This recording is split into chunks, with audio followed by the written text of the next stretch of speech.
Furaha yasambanyijwe n'inyeshyamba nyinshi imwiza gutwara umwana we.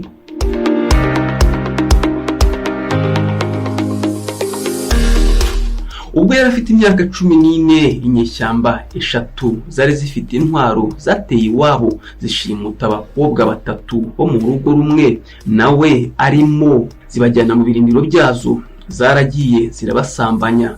Ese we babasore bawe babona akazi bakirangiza umwe mukuru atukanshakira amafaranga ngacuruza ingaya, murumuna we ati nge nyihera make nge muri IBTC kwiga film making. Ubwo byabaye nyagucuruza amafaranga, murumuna we wiyigiye umwuga, ubu no mukire ni utunze imiryango ngo uzashobora hanze. IBTC Film School ni kwa Rubangura muri etaje ya 4 mu muryango 406. Wanahamagara 0788545302 bitise ukajya ku rubuga wa3.ibtcfilmschool.com. Gusambanywa no kugirwa abacakara b'inyeshyamba, ubuzima bw'abakobwa bakurira mu mashyamba ya Kongo.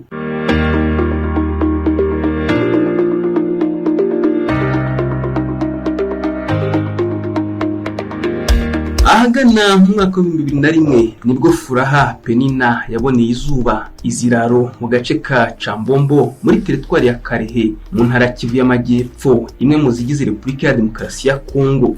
Mu kiganiro Inzira y'Amakobwa kuri uyu munsi turagaruka ku buhamya bwa Furaha wakuriye mu maboko y'inyeshyamba muri Repubulika ya Demokarasi ya Kongo, mu mashyamba ya Kongo, aho bakorerwaga ibyamfura mbi, basambanywa, bafatwa ku ngufu, ndetse bigasa naho nta burenganzira bwo kubaho nk'ikiremwamuntu babaga bafite, dore ko bakoreshwaga iby'agahato ndetse bagakoreshwa ibyamfura mbi, cyane cyane bakabangamirwa mu myanya yabo y'ibanga ndetse badahabwa n'agaciro nk'abakobwa. Umuryango Inzira y'Amakobwa tubabajwe cyane nuko abana b'abakobwa bahohoterwa bishingiye ku gitsina ndetse bikorewe ku gitsina, abandi bagakoreshwa ibyamfura mbi, hangizwa imyanya y'ibanga yabo. Ibyo turabirwanya twivuye inyuma. Umuryango Inzira y'Amakobwa uraje inshinga no kwigisha, gutanga amakuru ndetse no guhugura ibintu byose bijyanye n'ubuzima bw'imyororokere, cyane cyane kwimakaza umuco w'ibiganiro bifunguye hagati y'ababyeyi n'abana ndetse n'urubyiruko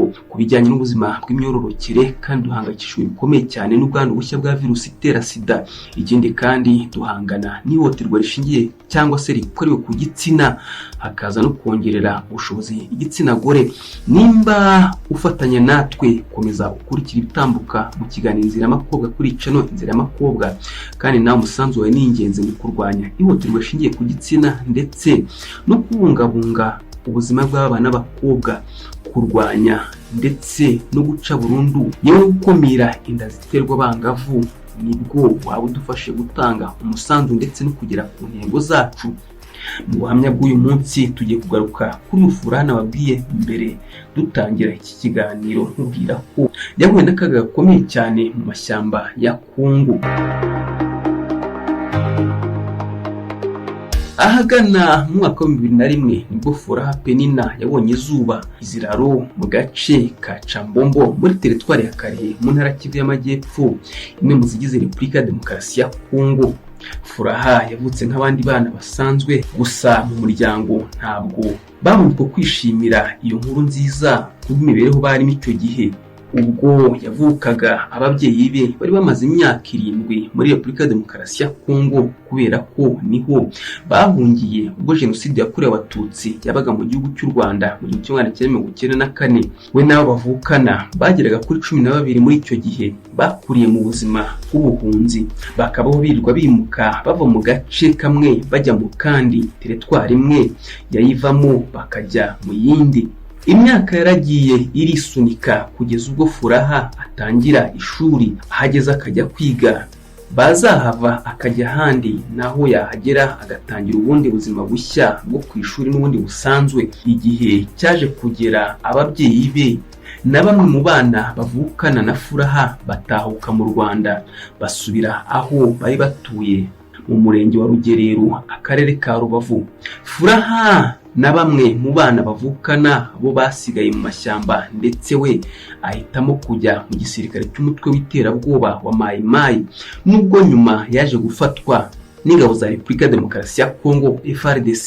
Gusa ntihamaze igihe kinini kubera ko yaje kuzitoroka agahita ahura n'umufashije kuza mu Rwanda. Kuri ubu ari iwabo i Rubavu nyuma y'uko mu mpera zo Ugushyingo 2023 asoje amasomo mu kigo cy'amahugurwa cya Mutobo ahahugurirwa abahoze mu mitwe yitwaje intwaro irwanya u Rwanda kugira ngo basubizwe mu buzima busanzwe. Mu kiganiro kirekire hagiranye ikinyamakuru cyitwa hege.com dukesha ubuhamya bwa Furaha, yavuze ko ubuzima yakuriyemo bwari bushaririye nk'umwana ku buryo bwamugizeho ingaruka zatumye yisanga muri FDLR ku myaka 14 gusa. Ati twari tubayeho mu buzima bukakaye bwo kwiruka buri munsi, urebye gukura ntabwo byari byoroshye kubera ko uba ubona byinshi cyane ku buryo no gukura wumva hari ikintu utakaza mu buzima bwawe. Ukuntu twari tubayeho rero, twari kwagutura aho ubonye ukarara mu mahema mu byatsi gutyo. Kubona ibiryo biba ari ibintu bikomeye cyane kandi bigoye kubera ko umuntu aba aho yiruka, ni gutyo biba bimeze. N'abandi bana bose Furaha yamenye ubwenge yumva afite inzozi zo kuba umugore ukomeye wize amashuri akaba w'ingirakamaro mu muryango n'igihugu. Yagize ati nifuzaga kwiga ariko kwiga narabibuze kubera ko ingendo zabaye nyinshi, ncika intege kubera kuva ku kigo njya ku kindi n'ibindi bikanganye cyane ntabwo nabishobora, nibwo naje kubivamo.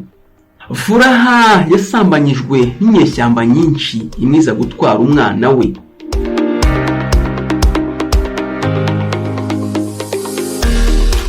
Ubwo yari afite imyaka 14, inyeshyamba 3 zari zifite intwaro zateye iwabo zishimuta abakobwa 3 bo mu rugo rumwe nawe arimo, zibajyana mu birindiro byazo. Zaragiye zirabasambanya, zirabakubita ndetse 2 muri bo zirabica. Furaha yaje kuva aho ngaho atwite asubira aho babaga. Ati baratujyanye badukorera ibyamfura mbi, baradusambanya, barangije kwica bamwe twe turasigara baratureka.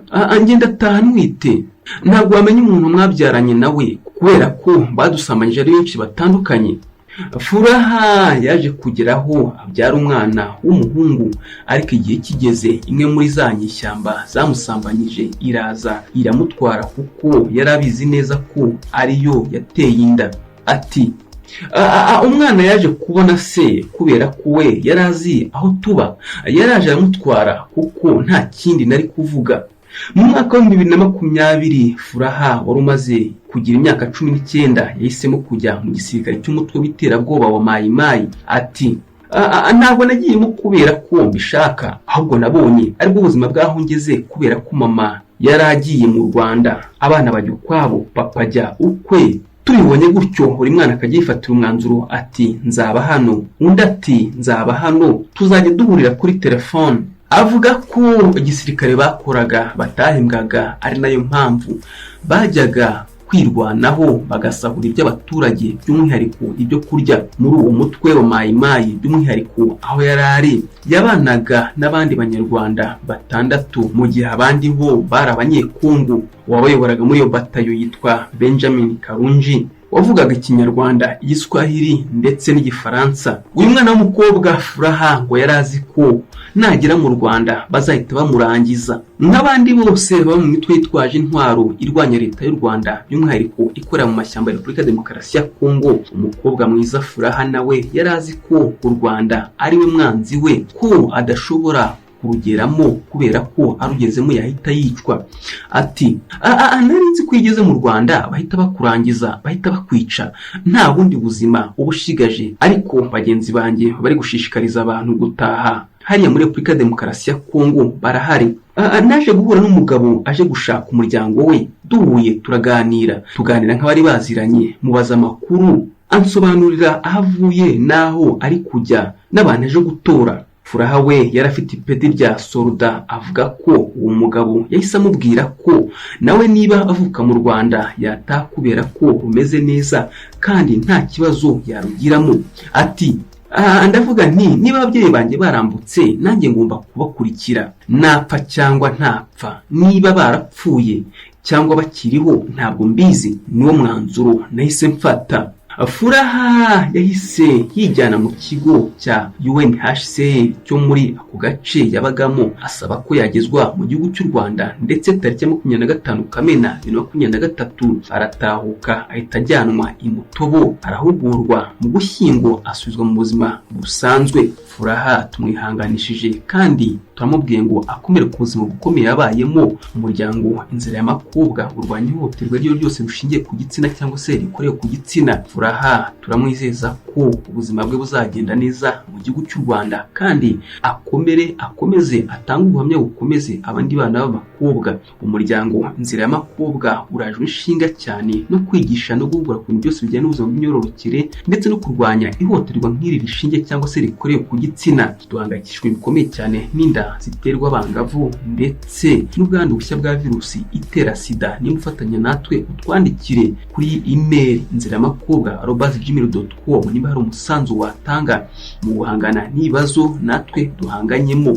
Nitwa Byiringiro Daniel. Ibiganiro by'Inzira y'Amakobwa bikurikirana kuri Inzira y'Amakobwa. Twandikire igitekerezo cyawe muri komenti uko wumvishe ubuhamya bw'umwana w'umukobwa Furaha wasambanyijwe n'inyeshyamba zikomeye cyane muri Repubulika ya Demokarasi ya Kongo mu mashyamba yaho. Icyakora kubw'amahirwe ndetse no kugirwa neza n'Imana aza kwakirwa n'igihugu cy'u Rwanda, arahugurwa asubizwa mu buzima busanzwe. Nimba utarakanze subscribe kuri icamo Inzira y'Amakobwa ubikore kugira ngo amakuru n'ibiganiro byose bica kuri Inzira y'Amakobwa bijye bikugeraho uri uwa mbere. Turagukunda cyane, utwandikire muri comment kandi unakurikire ibindi biganiro byinshi cyane by'Inzira y'Amakobwa bivuga karengane aba n'abakobwa bakorerwa ndetse n'uburyo bamwe bagiye babyikuramo ndetse n'intego zacu n'intumbero zacu. Urabisanga byose muri ibi biganiro bitandukanye twagiye dukora.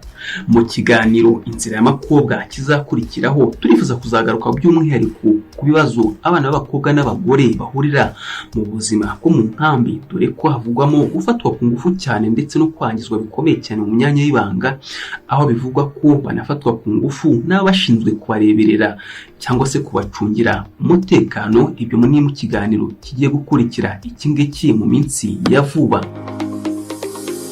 ariko akaga kabaho rwose. Ubwo uzi wa muhungu wanyiciye amafoto uko ambwiye ngo rekamo amafaranga ngo twongere dukodesha imyenda y'abageni ngo nawe yongera dufotore nkaho birimo kuba. Hanyuma se ubwo gitifu muramuhamagara nawe muri iyo kinamicora? Suko kandi ubundi nakubwiye ntibishinge IBTC rwose nibo bahanga mu gufotora ibirori. Sinzi niba uri kumva karite byikorewe n'abarimu babyigisha.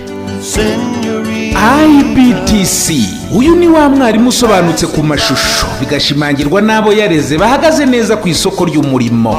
IBTC byayiteye ishema, iti byiza bikeneye akanyuzo, ituzanira IBTC production. Ariko tekereza umutoza wo guhamiriza yigiriye mu mudiho aho ntabwo ashakisha. Ushaka filime documentaire ikoze kinyamwuga, urifuza ubutumwa bwamamaza ibikorwa byawe bikaba kimenya bose, egera IBTC production. Kimwe nawe ufite ibirori wifuza ko bitazibagirana cyangwa uri umuhanzi ukeneye clip y'indirimbo, niba vuga IBTC production uzumva ifoto ikeye ya yindi yivugira iwabo wa graphic design na web design. Ibi byose kandi bigakorwa bitakugoye mu giciro mu kanya nk'ako guhumbya.